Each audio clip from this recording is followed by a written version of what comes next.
Make sure I get some. All righty. All right. We're on module 3, which is the week of the 9, 11, 13, and 15. And as you know, Wednesdays and Fridays are virtual days. So we've got, I think I had sent some meeting or have them over here in announcements for the Wednesday and Friday. Yeah, for the Wednesday session and then today. So those are out there. Now, you can always, of course, I'll record this, and once the recording is over, I'll upload it and all that business. I think you kind of know the drill by now. What we're going to be looking at is we're going to start to utilize the optimizer, and we're also going to take a look. We're going to take a look at using sensitivity analysis. Now, over here, and I'll open that key up. We had, I think, a couple of things that we're doing. Let me check what we had to do today real quick. Today is the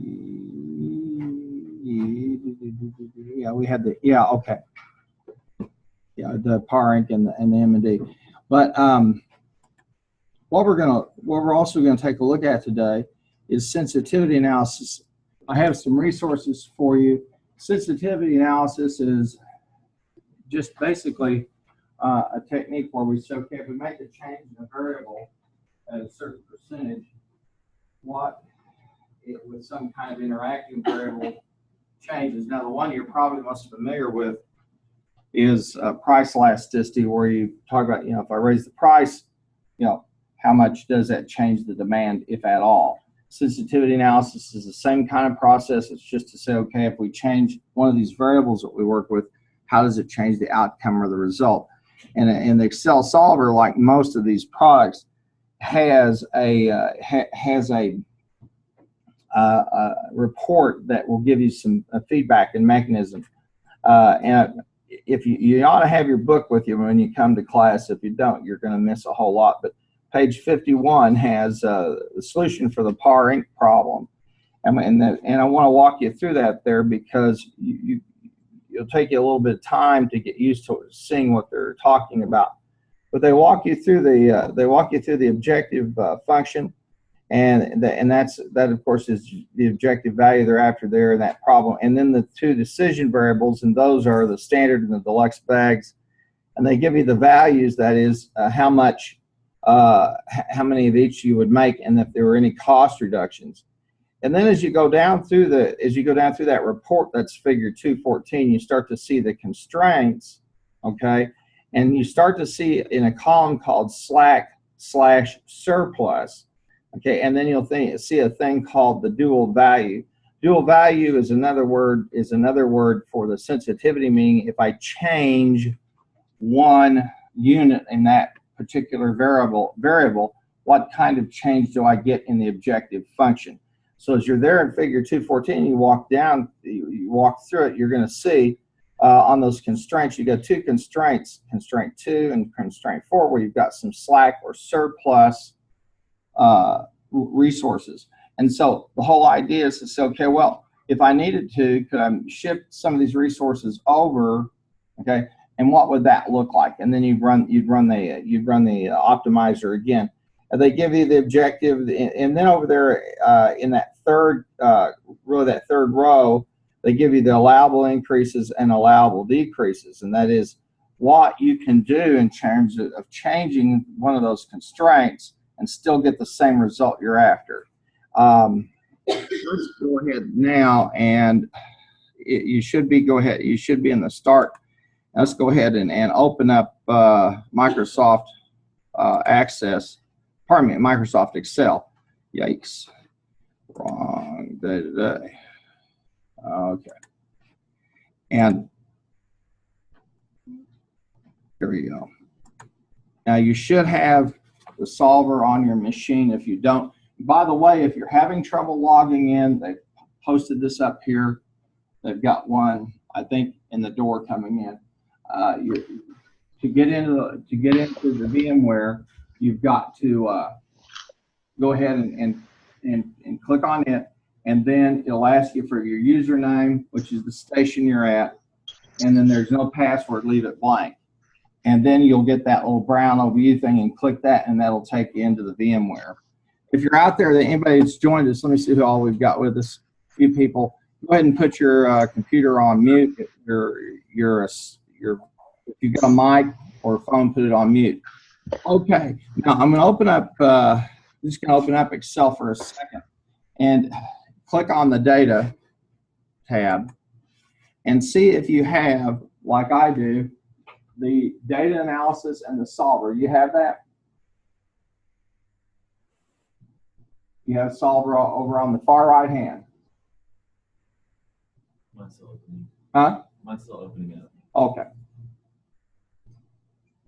Now, to get the solver on your machine, if you don't have it there, click on File, excuse me, then click on Options, and then click on Add-ins. And you're going to see two sets. One are those that are active, in other words, those that you're using, and the other are those that are inactive, those that you're not using.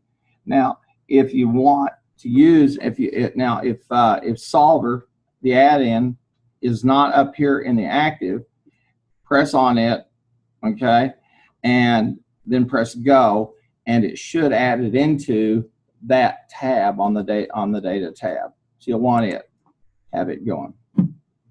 Now, in this particular case, again, and you're going to hear me say this a lot of times, this is a pretty remarkable tool for the simple reason that it allows me to take what constraints I'm working with. These could be costs, these could be materials, these could be whatever, distances, etc. And the bottom line is, how do I adjust them to get a particular result, or can I obtain a certain result? And then it also makes us question some of the assumptions about our data. Now, what the book doesn't tell you is that the figures that are put into these cases are usually going to be from one of two places or both. One, from just the company's operating history, or two, maybe some industry standard or some combination of the two of them, okay? And as I've said before, this really, in chapter 1 covers this whole process about the difference between problem solving and decision making, okay? And so when we make a decision, and you've heard me say this before, it's really more a continuum of things. It's stuff that's really, really good or really, really bad, or just kind of in the middle, okay? And you've seen the queue. I've done that before, where we have that little quadrant, and we have a quadrant on the top, on the horizontal axis, or on the top, or states of nature or conditions, and then on the y-axis we have known alternatives or options, and in those four quadrants are unknown and known, unknown and known. And when we have, or you could reverse them for all that matter. And the most difficult, the most challenging, are those where the problem is unknown. We're not sure what the problem is, and we don't really know what the solution is. That's the riskiest. Least risky are those situations where I'm dealing with a problem that's fairly well known, and I have a pretty good sense of what to do. And I doubt you're going to be doing much optimization if you're doing payroll. I guess you could, but the bottom line is payroll is a routine kind of thing. These tools are helpful for us, especially when we're trying to do things. We're going to see it in use of marketing, trying to put together a marketing budget, capital campaign, etc. So it's a very versatile tool, but more importantly, it's a way of thinking. And I'm going to open the solver up for just a second, and so you can just see, and you'll want to do that as well. I'm just going to walk you through the dialog box, because when I say it's a way of thinking, okay, that the solver dialog box kind of walks you through that process. The first is, what's your objective? Now, there are going to be one of three things when you set an objective function, okay? And the authors, again, walk you through all the math. They show you and give you proofs in terms of like the linear algebra, if it's a simplex linear programming problem. In other words, we've got basically an XY relationship between two variables. And do I want to maximize, minimize, or is there a target value that I'm after? Okay, and that's going to be a management decision. That's going to be based upon what you want to do. However, what this does allow you to do, particularly if you have target values, would be to test different target values to see how they work themselves out. So this is about not just learning a piece of software, it's a thought process. It's saying, okay, how along a continuum of possible in terms of a set of continuum of different outcomes, which one looks like the best, which one looks like the worst, which one is maybe, what's the one that's the most likely. And with the ability that we have to, let's say, take a pro forma and let's say take a cash flow pro forma and just run it thousands of times, simulating outcomes. Then we can come in and take this and take one of those simulated outcomes that might look like the mean or the median, whatever we might choose to do, run it through here and see how it looks. The next piece is, okay, what variables are you going to change?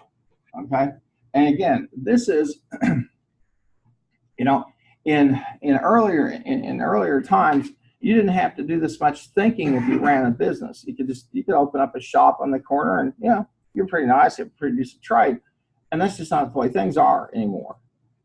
And in every economy, in every business, there becomes a point where, except those are highly regulated, but most industries, where things you end up with somewhere between 3 to 6 firms that dominate the industry.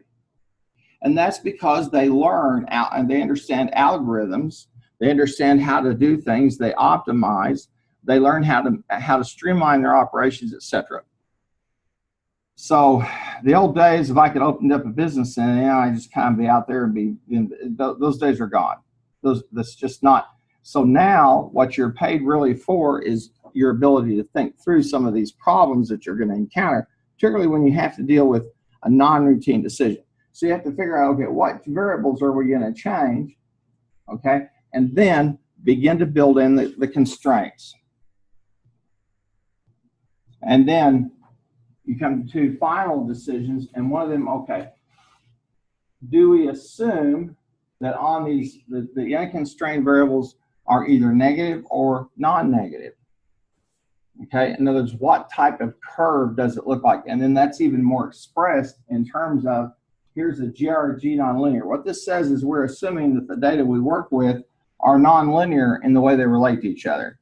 Or we're assuming if it's a simplex LP, that that it fits that XY type of relationship.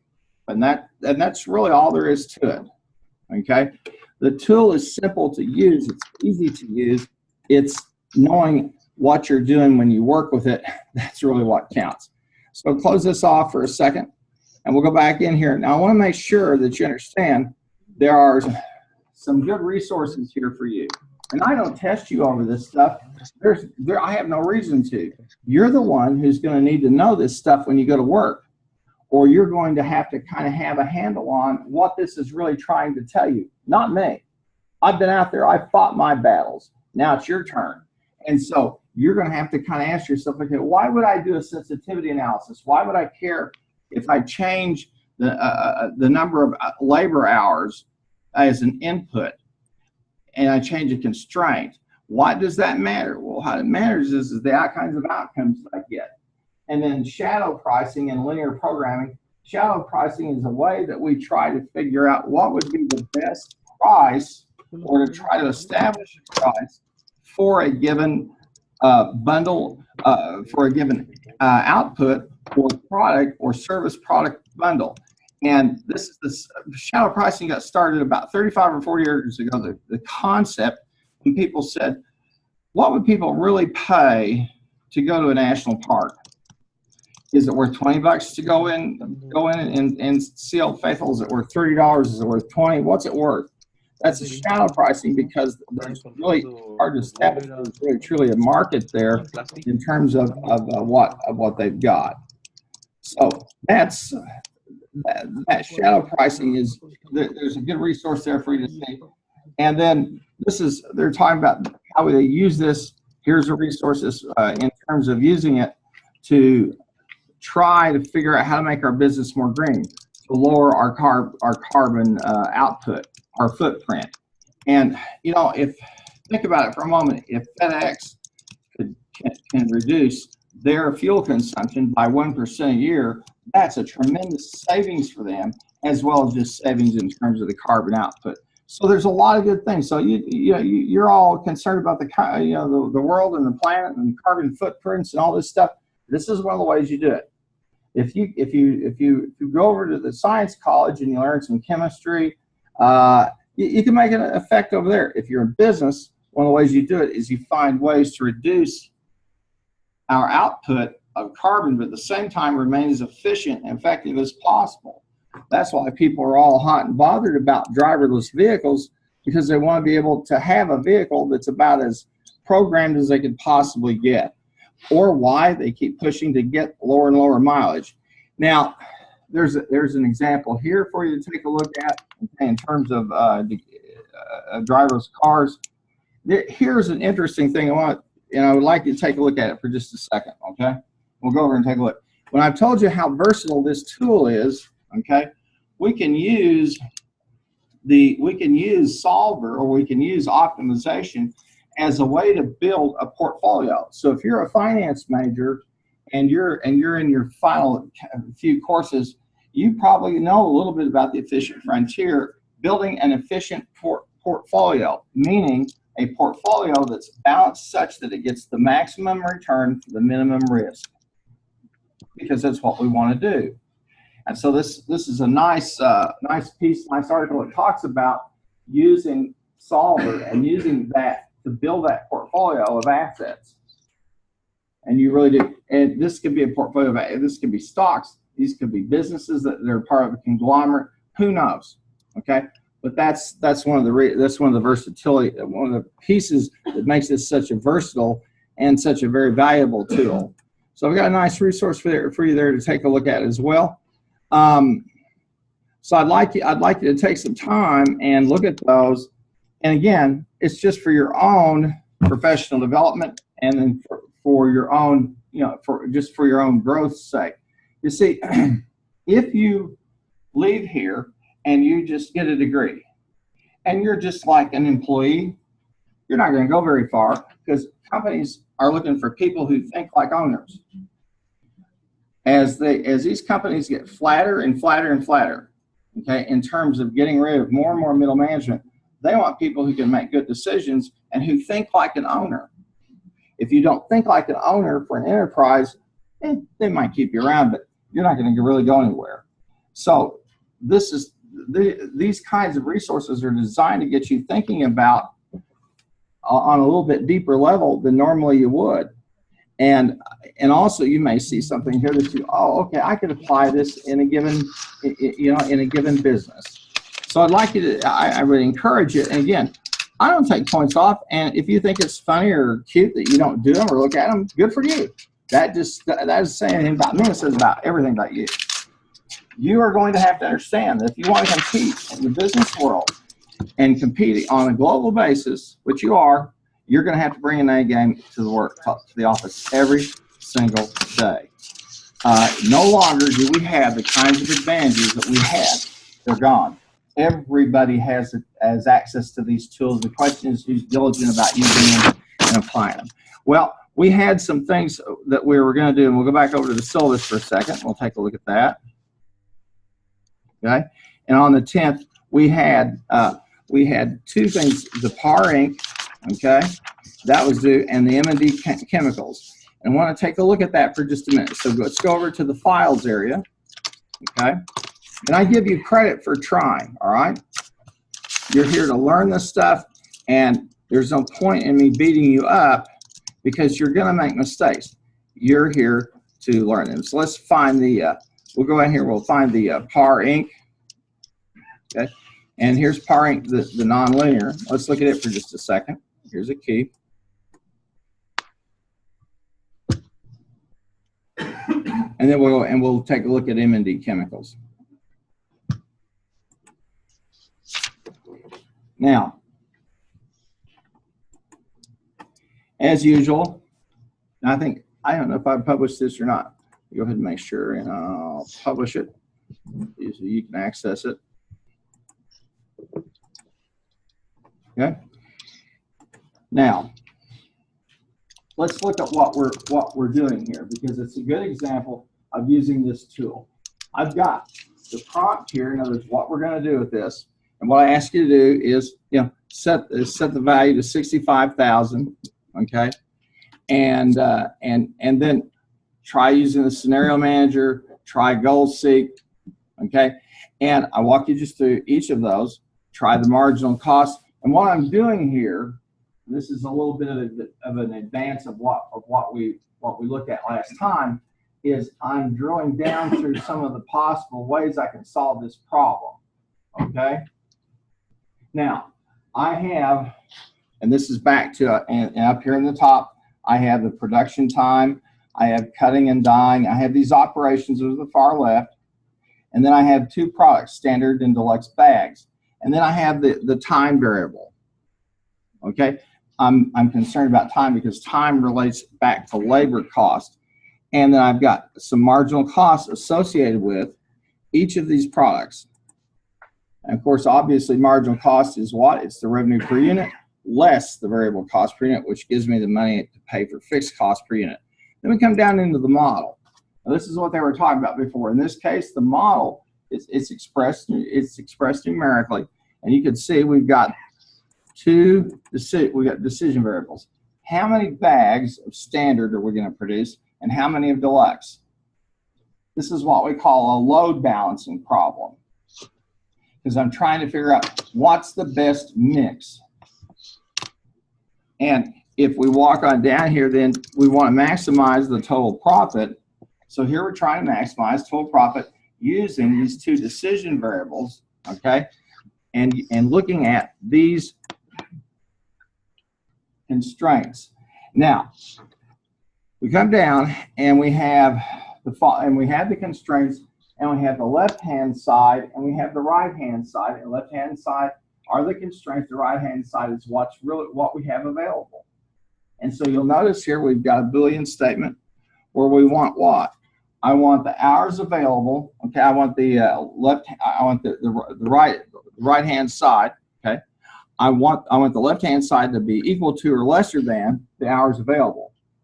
It'd be nonsense for me to say I want to use more hours available than I have available. Okay. I don't know how many of you have ever been in a manufacturing environment or a plant, but as they move, when they make stuff, they have to have the line set up to put components in and to build that product and ship it out the door. Okay. In this case, we're looking at just pieces of the operation, maybe the whole thing, some cutting and dyeing, sewing, finishing, inspection, packaging, out the door. So we're trying to say, okay, I want to maximize my profits, okay, and I have only a certain amount of hours to do this, okay, and I want to figure out, okay, how do I allocate that out to standard versus deluxe bags? And it's important because the standard bags give me one level of a marginal cost, and the deluxe bags give me another level. So which should I try to produce? And which should I try to sell then maybe? Okay, but we're just looking at this type of decision. Now, you might do all this work and then go to corporate, and corporate says, well, if you're in a big company, corporate says, well, we really want to focus on the deluxe bags. Or say we really want to focus on standard bags. That's a strategic decision that would be outside the range of this. But at least you've done your homework, and you've offered an alternative, or at least you have an understanding of what you can do. Now, as you come down, you're going to see the left-hand side, and I ask you some questions. Can I adjust it without actually reducing the cost? And then I have the standard bag price function and the standard bag price function there. Now I'm going to click on the data, okay? And I'm going to click on the solver, and you'll see the data inputted here. And there's the objective. Okay. Now in this case, all right, what I wanted to do was to find. I had a target value.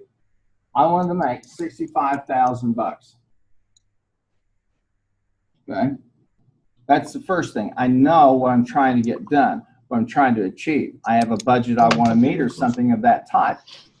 The next thing is, okay, what type of solution am I going to use? And I'm not quite sure, okay, if there's simplex or whatever. So I just went ahead and put in evolutionary. In other words, let's just run this thing a few times, or maybe a few thousand times. And when you go into the evolutionary options, you need to be careful because it will go as many minutes as you ask it to go. So you'll want to keep it down there a little bit low. But basically, okay, they say, okay, we're really not sure. Well, what constraints you're dealing with, and you can see the constraints. Okay, B21 to B24, and D21 to D24. Okay, and we want them to be equal to or less than each other. As we set the constraints. So this is what I'm going to work with. That's all that's going on here. Now, to get to that point, I'm going to have some meetings. I'm going to have to talk to some people. I'm going to have some interactions. I just don't throw the numbers in here. As I said before, I'm going to have some operating experience. I might have something. I might have industry standards. I might have historical data. It's hard to tell. It's just going to depend upon the situation. So this is the easy part, generating these. The hard part's digging in and finding out, well, you know, how many hours or what kind of production time should we utilize to get this accomplished, okay? Now, if you look below, if you look there in terms of the bags produced, all right, you'll see that we're going to produce basically 460 standard bags, 380 deluxe bags. Then we see the pricing functions. Now, let's do something for just a moment, and we go on evolutionary. Click on Simplex LP right there on the selected solving method. Okay, and let's do this. Let's try to just simply maximize profit and see what we get. And just click solve. Okay, and what it said is we can't satisfy the conditions you've established here, so boom, there's no use in messing with this. So what we know, we know, for example, we know now, okay, I've got a bounded problem. And that's an important thing for us to understand. Now you look on that first, see that first tab there and click on it, the sensitivity report, okay? Let's take a look at it for just a moment. Now, what's going on here? Well, they're going to give you the cell, okay? They're going to give you the name of the variable, and these are the adjustable cells, and these are variables that we're working with. These are decision variables. And then the final value, and then any reduction in terms of the gradient. Do we have any reduction in the sense of could we push one or the other down or up? And we've got the ideal solution. Okay. Now the thing that should give us pause to think though is that when to get the solution, we used an evolutionary method. And what that said is we may not have all the variables that we need to have plugged in. We could have as many constraints as we want to put in here. Okay.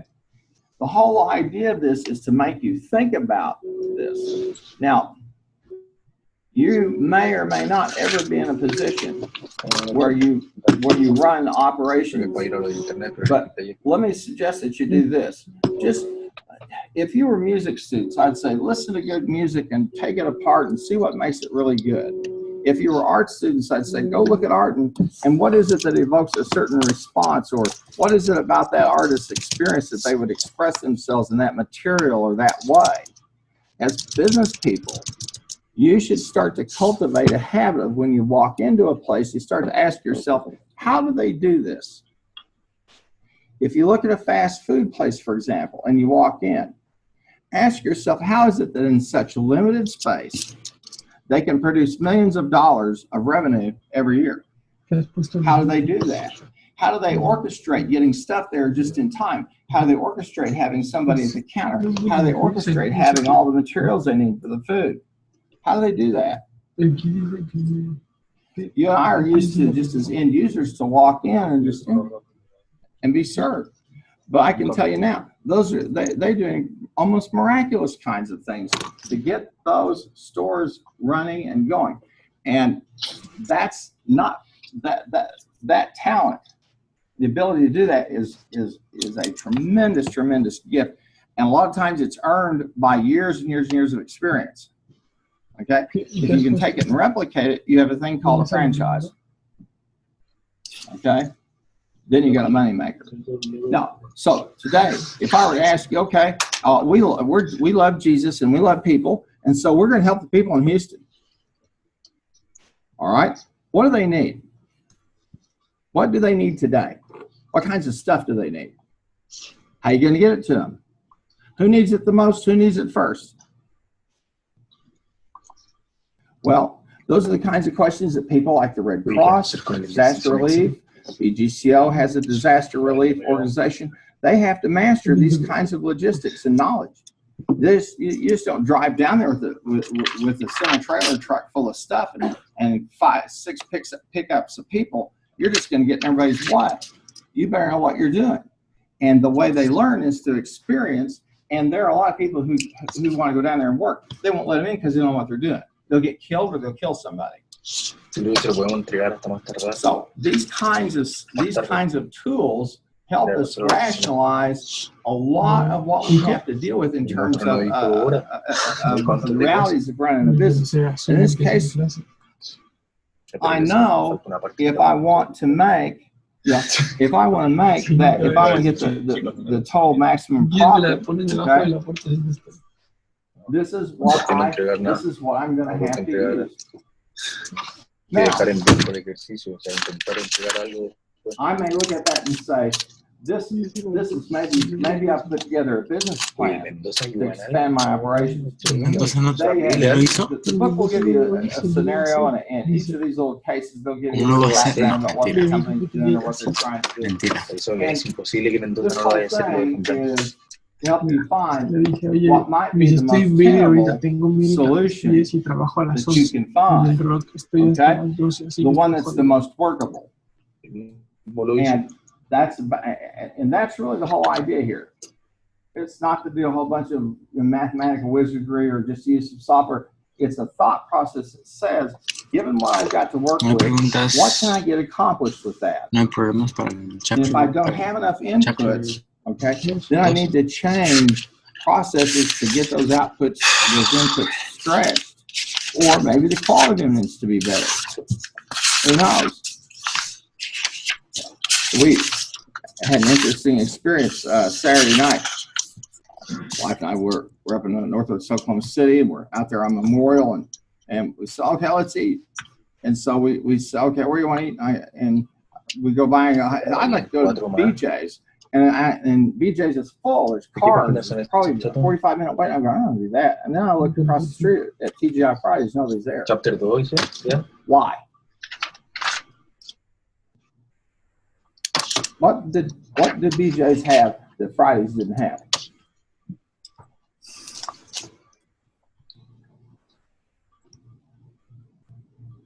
What was going on Saturday night? Anything special?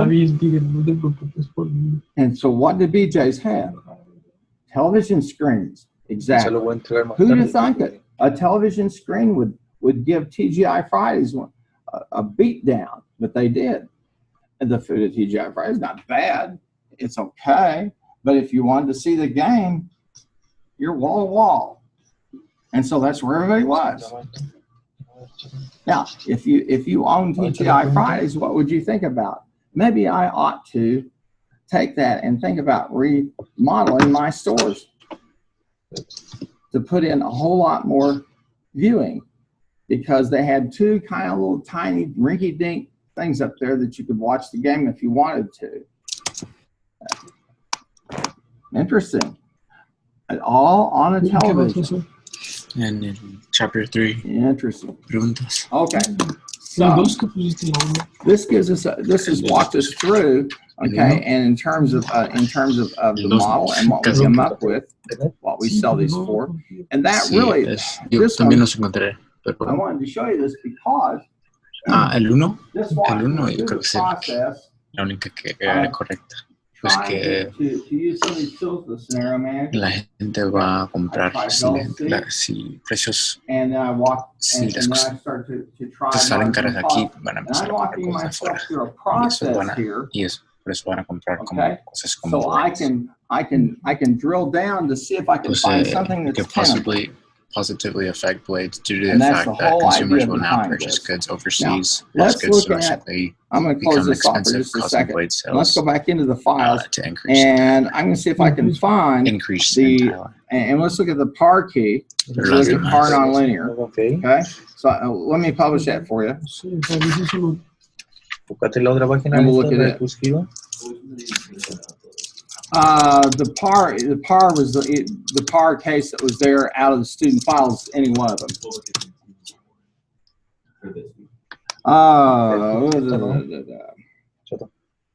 I think, let's see. No, no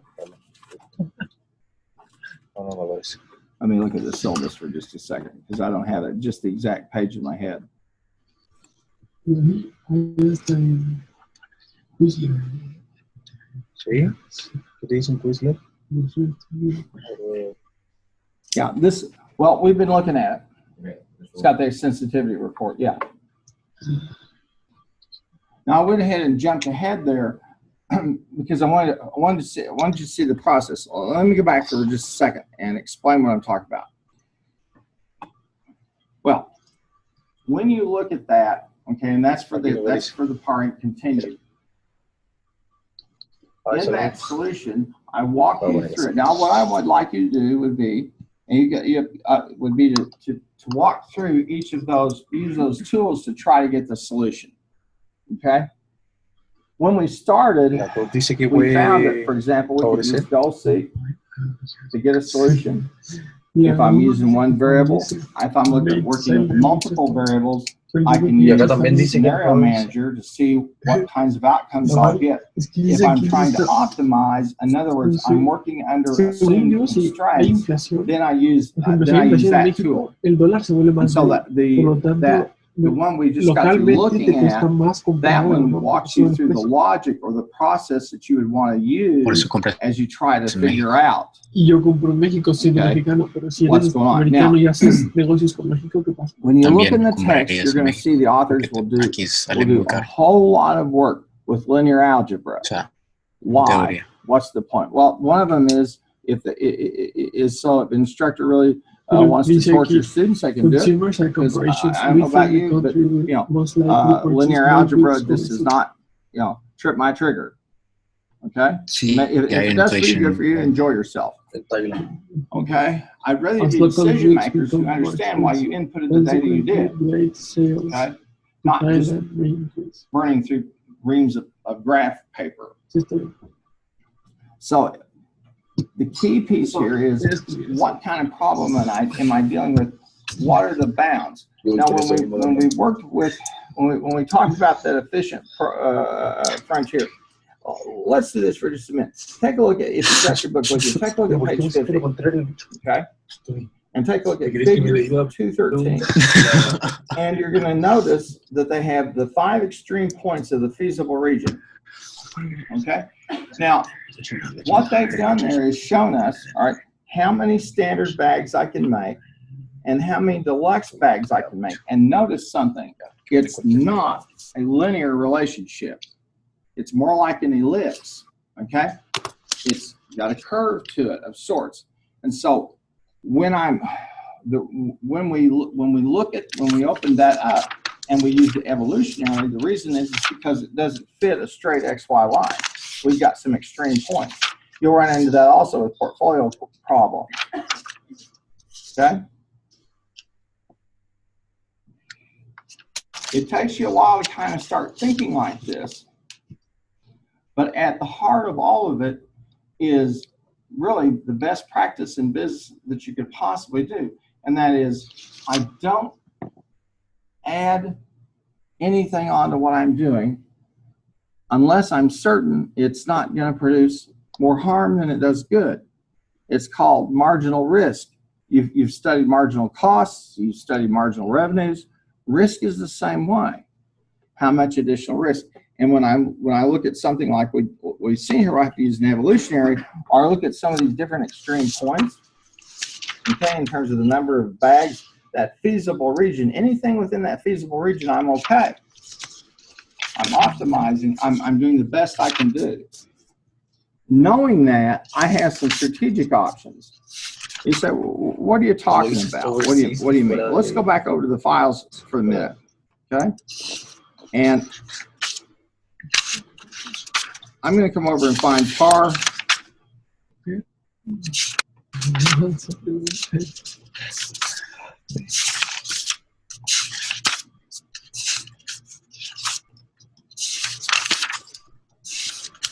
And I'm just going to take the regular old par. Let's just download it for a minute.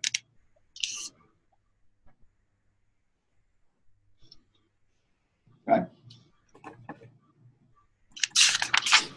Now, and I always try to provide you in the keys some verbiage about, this is what we asked. We're making some changes to the constraints, okay? And so these are going to be a little bit, or these are going to be different from the original. And what I also did was I said, okay, you'll notice here this 0.95. I'm going to assume that I have 5% less time on this job, because I might have 20 of these coming through the pipeline. I might be a small manufacturer that does what we call customized jobs. We don't do batches. We don't do long runs. You do specialized kinds of things. There are folks out there do it. So I might say, okay, I've got another job that came through, or another job I have to prioritize, and so I've only got 95% of the resources I thought I did. ¿Cinco qué? No, son 5. And so I just simply use that constant to come up now with the new time available and how I can maximize the profit. And I'll just click on the solver over here, click on data, and I'll click on the solver. And here I'm trying to set the objective function, okay? And so when you're in the textbook and they show you the objective, the function will be a max, min, or target, and then ST, that means subject to, and they'll walk you through those. They'll walk you through those constraints. And the constraints are, I have these operations: cutting, dyeing, sewing, finishing, inspection, and packaging. Now, this is they're kind of giving you the big picture of all this, because there's probably a lot of sub operations in each of those. But I'm assuming I've only got 95% of the time I had before. Okay? And so I want to make sure, if you look down here, okay, in terms of the hours used versus the hours available, this is what I've got. This is the constraint. Okay? This is what I would actually use if I go through this. And notice in this case, I'm working with a simplex LP. Earlier, I was working with an evolutionary model. En octubre, papi, así que tranquilo, tómeselo, relax, por favor. But this is about a thought process more than just running some software. Okay? What's the right mix? Así, el ítem del final. Sí, y esto lo más importante. Y lo otro tienen 40%. Y las dos exámenes tienen 40%. O sea, aquí no estamos jugando. I have a series with, I'm the Cardinals, and I have a series with the Padres, or I have a series with the Pirates. And who do I start? Given they have so many people who bat left-handed, so many people position players right-handed, left-handed, and for switch hitters. So, and I have lifetime statistics on how a particular pitcher did against. All this thought process goes into it. Managers just don't sit there and shoot gun and go, oh, I don't like that guy. They have all those analytics. So it's the same process we have to go through. Especially if you're moving materials and dealing with workstations and things of that nature. So this is a thought process more than anything. Siente la sensación. Okay? But you'll notice here that we've got the constraints. Those are the changing cells. And then we have the constraints. And the constraints are, I will use an amount equal to or less than what's available. I can't use more. That's all I've got. Te dije empecemos a las 9, güey. Unknown to you, when you go to the emergency room, they use these very techniques. Who really needs to be helped first? Okay? You stubbed your toe and cut it. Or I have someone having a heart attack. Or I have someone who's just come in from a car wreck and they're mangled. Or someone's been shot. Or your allergies are bad and you need some steroids. And even these little quick places here, they walk you through. They have a protocol they follow. They don't just take you first come, first serve. They work on who they need to work on first to do a triage. So as a manager, you got to do the same thing. And I asked you some questions, which was the maximum total profit go up or go down. Sensitivity. Now, I can't emphasize it enough to you. It's right there in figure 214. They walk you through, okay, if I change these constraints, what are the output changes that I get? Or more importantly, do I have slack or surplus variables? Do I have something where I can cut back on it and add it into another process? This is important for me. Let's say that if I'm looking there, I'm on page 51, and I'm looking there at the slack surplus, and on constraint number 2, okay, which is sewing, okay, I've got a slack or surplus of 120 units. So I might say, all right, this is a good opportunity for me to take someone I'm training and put them in there and go ahead and move the units in one process to another. Or if I have a slack or surplus and I have a really experienced person or group or team doing that, this might be an opportunity for me to say, hey, I can cut that down. And it will show me to the dual price or the sensitive or the percentage. They'll call it the dual value. Okay, what change it makes in terms of the output. It's a thought process, but it's a thought process that's a little more elevated than the normal average manager out there or business person. Because you start to ask yourself, what do I know? Am I trying to maximize, minimize, or do I have a target? Secondly, what are my key constraints? Okay. Thirdly, what are the decision variables? What am I trying to do here? Okay. This links quite well into strategy because most companies, they don't know really what their business is. The larger companies get, the more confused they get about their identity. Well, who are we really? 33 different companies. And then finally, working through, how do those data relate to each other? En clase mismo voy a estar escribiendo. O sea, lo voy a terminar en clase. Straight, linear. 50 minutos que necesito para algo. Do they fit that parameter or not? ¿El Excel ya no tiene? So this is about looking at possible futures, how things might work themsells out. The easy part is to run the cycle. The hard part is getting all those data. And this is going to be a little bit foreign to you because this is a manufacturing now. These same kinds of things apply. You'll see them when we get into service, operations, marketing, building a marketing portfolio, whatever. All right. Now, close this off for just a second. And we're going to take a look at M&D chemicals, and they're over on page 52 to 57. This is the next case here. And this is a minimization problem, okay?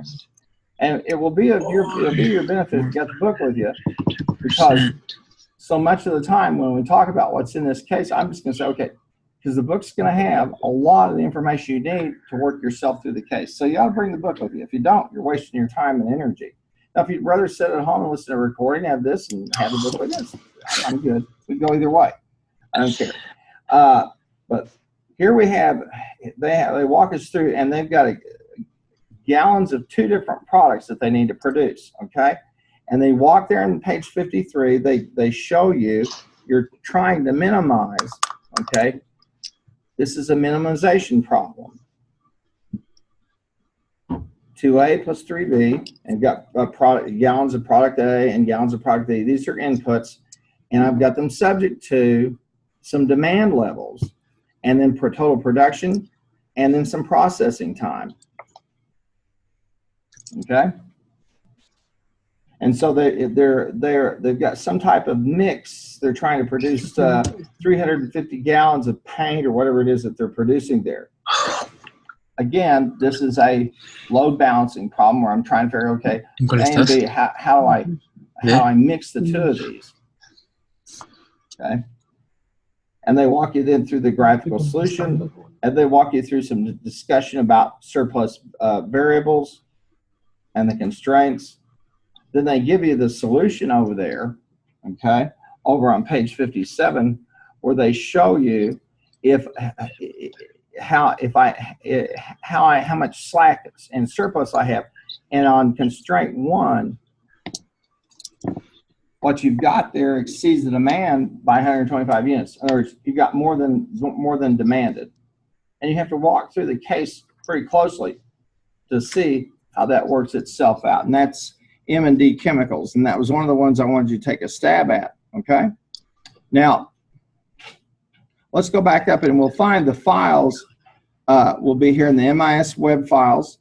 That's the files of the zip file. It has all the files for the case. For the cases, excuse me. And this is chapter 2, so I'm going to find chapter 2 and open it up. Yeah, I'll go to the Excel files. And there's M&D. Okay. And we have, now what I've done is I'll give you some solution files and then say, okay, based upon some changes in these variables, what should you do? And what would be the result? And I'll pop this back up here for just a second. And I'll reduce it down, okay? And we'll go over here to the module section.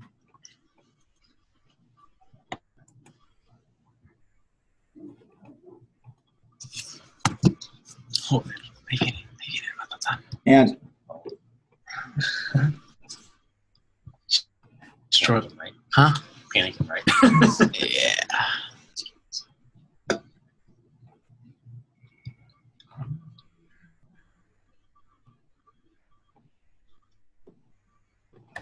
Find M&D here for you for just. Do you do the Excel, John? Yep.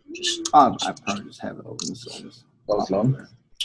No, it didn't make it long. So I tossed.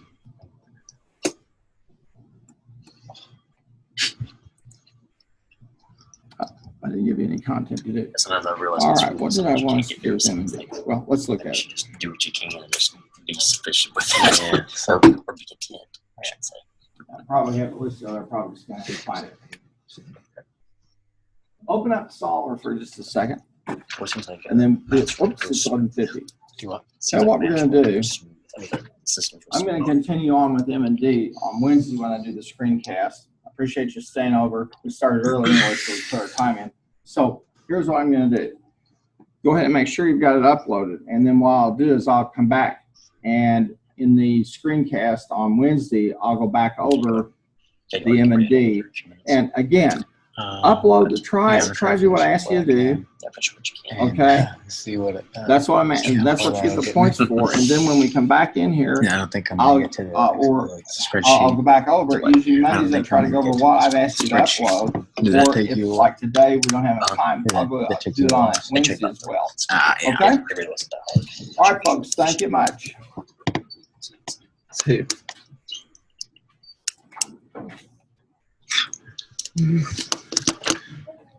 When? ¿En 3 cuántas son? All right. Ni siquiera se le una tentada. El 3 hay 3.